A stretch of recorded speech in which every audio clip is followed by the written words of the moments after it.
srednješolci, ki jim ni vseeno in hočemo drugačen svet.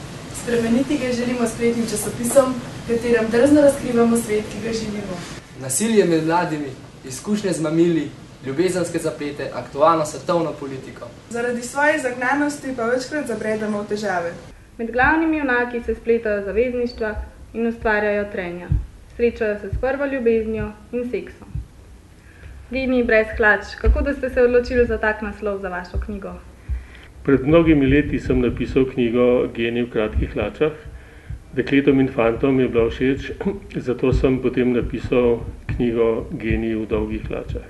Ko sem potem hodil po šolah širom Slovenije, sem dekleta in fante spraševal, kako naj bo naslov tretji knjigi o genijih, in seveda je premočno zmagal naslov Geniji brez hlač.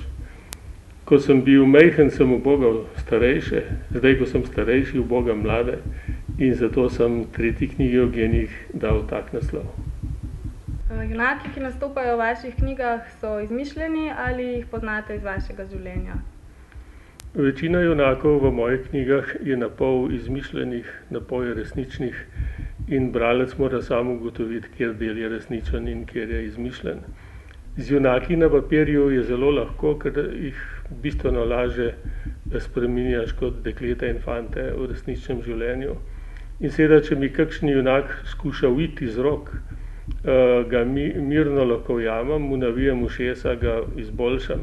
Tako da na papirju je vse mogoče in zato so mi vsi junaki enako pri srcu.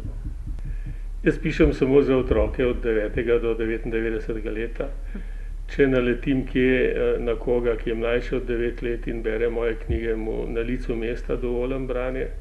Če pa zalotim koga, ki je starejši od 99 let, mu dam pa pisno dovoljenje, da sme brati moje knjige. Skratka, jaz pišem samo za to starostno razdobje. Kaj pa mislite o svoji knjigi?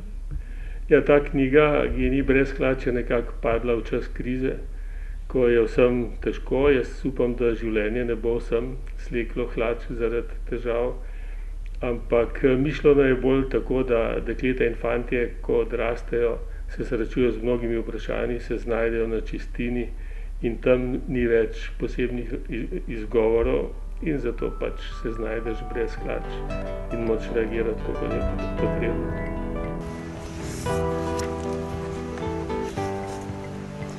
V knjigi mi je všeč predvsem to, da ni v celoti napisana v knjižnem jeziku, ampak je avtor vključil tudi slengovske izraze in to, da na njihovi šoli pripravljajo šolski časopis, tako kot mi na naši Panoramo. V romanu mi je bilo najbolj všeč to, da so dijaki zelo samostojni. Meni je v knjigi najbolj všeč zelo poudarjeno razumevanje staršev in profesorjev do dijakov. V knjigi mi je bilo najbolj všeč, ker so dijaki zelo ambiciozni in verjamejo v nekaj več. V knjigi Geniji brez hlač mi je všeč, da govorijo o težavah mladine in na kakšen način jih lahko rešujemo. Meni je bila knjiga všeč, ker se mi zdi, da dejansko govorijo o tem, kako se zdaj mladi počutijo v srednji šoli, kaj zdaj oni delajo, kaj razmišljajo, kaj se dogaja v njihovem življenju, tako kot se je tudi meni ali pa mojim vrstnikom.